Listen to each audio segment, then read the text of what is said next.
Nosso assunto de hoje é labirintite. Quem está conversando com a gente é o Dr. Marcos Sodré, que é otorrinolaringologista, tirando todas as dúvidas. No bloco anterior a gente falou sobre causas e principais sintomas da labirintite. Agora a gente vai falar de um tema que é muito importante não só para quem tem labirintite, mas para todo mundo, que é a alimentação.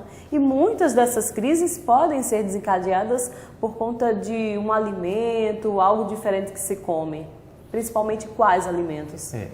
Essa pergunta é muito importante porque no bloco anterior a gente não destacou um detalhe.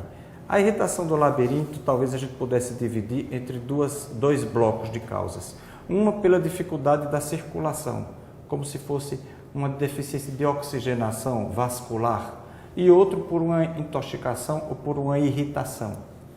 Quando nós destacamos a circulação, então entra a coluna, entra o estresse, entra a série de problemas, colesterol, triglicerídeos elevados, que pode tornar o sangue mais grosso e dificultar a oxigenação. Mas no caso da alimentação, ele entra no outro bloco, no bloco da irritação.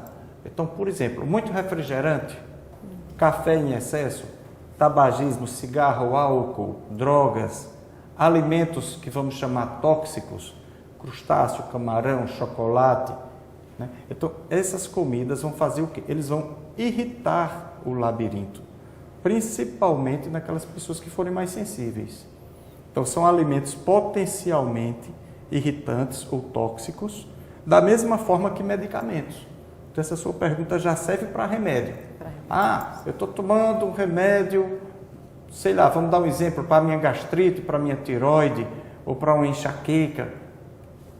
E esse remédio, por tabela, pode ter um efeito colateral de dar vertigem, de dar desequilíbrio, então de prejudicar. Então, não que a pessoa tenha alergia ao camarão, ou ao chocolate, ou ao remédio, mas pode ter um efeito colateral ou uma reação adversa. Então, realmente é muito interessante. E o principal é que a pessoa observar o que faz bem, o que faz mal. Eu ganhei um queijo de coalho, 1 quilo de queijo de coalho. Eu comi muito queijo de manteiga, eu estou tomando café o dia inteiro. Depois disso, eu estou tomando refrigerante todo dia no almoço. Então, depois disso, eu passei a apresentar uns sintomas de desequilíbrio. O que é que eu fiz de diferente que está me causando isso? É necessário a pessoa sempre estar atenta e sair do piloto automático. Muitas pessoas passam a vida no piloto automático, né? Mudou alguma coisa, mas não nota. O dia a dia dele é tão igual. É necessário começar a se observar, porque você tem a responsabilidade com a sua saúde e muitas vezes a sua atenção, a da autoanálise, é que vai fazer que você evita determinados hábitos que lá na frente vão dar repercussões negativas, né? E se um alimento ele desencadeia uma crise, é só uma crise ou o indivíduo vai ter a labirintite, vai permanecer com a labirintite por muito tempo? Vai depender da causa. Vamos dar um exemplo, aquela pessoa que tem crises de enxaqueca frequentemente e esse espasmo vascular ou essa irritação está causando também a labirintite.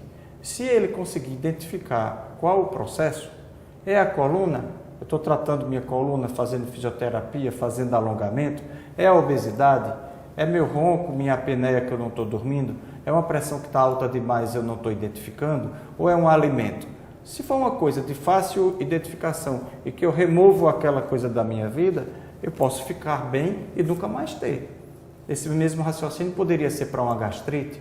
Eu como muita fritura, eu tomo muito refrigerante e me faz mal. Na hora que eu tirei isso, melhorei. Não é obrigado que eu fique tendo direto, a não ser que eu continue com o hábito. Vamos dar o exemplo, o cigarro. Então, vamos supor que eu fumo 2 carteiras por dia e depois eu começo a ter uma má oxigenação, a nicotina, o alcatrão, aquela coisa toda vai se depositando e vai piorando minha circulação, ao mesmo tempo que intoxica, né? Que é ototóxico. Então, a esse período eu retiro o agente causal, posso me livrar. Já se for pela idade, pela tendência genética, por alguma alteração anatômica persistente, instalada, então eu posso não melhorar.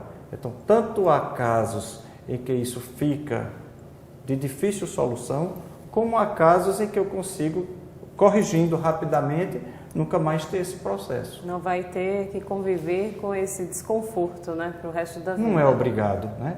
Por exemplo, a pessoa que anda de moto sem capacete, cai da moto, aí leva uma pancada na mastoide, no osso temporal, e depois situação. Teve uma pancada. Essa pancada pode causar danos irreversíveis. Ele pode ficar com uma fístula no labirinto, pode ter uma série de problemas de mais difícil solução do que uma pessoa que comeu um camarão no rodízio e depois já identificou, corrigiu aquilo, resolveu. Ah, mas foi só porque eu comi o camarão em excesso. Posso comer um pouquinho? Pode um pouquinho. Ah, eu não posso tomar café, mas é porque eu tomava muito café. Pela manhã eu posso tomar uma xícara? Pode. Tudo com moderação. E você se observando, né, vai ver que fica mais fácil de controlar. Vai de cada pessoa analisar o quanto é possível se consumir livre dos sintomas, né?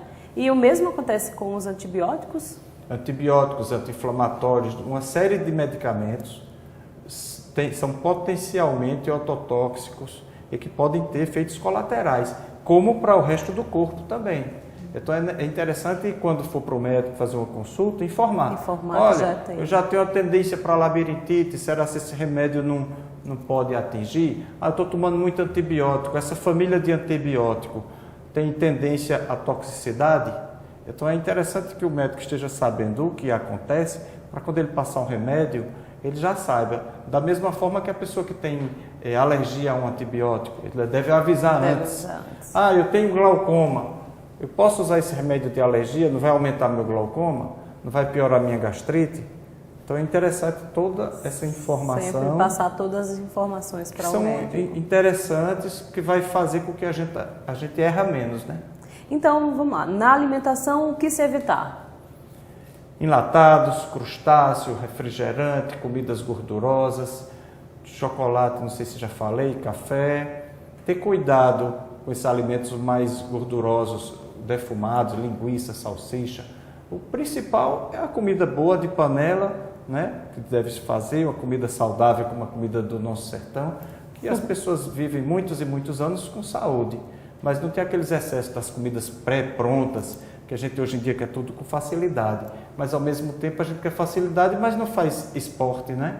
Não se alimenta bem, não dorme cedo. Então, o sistema de vida que nós levamos hoje em dia nos força, ou nos induz, melhor dizendo, a cometer esses erros que depois o corpo da gente vai cobrar lá na frente.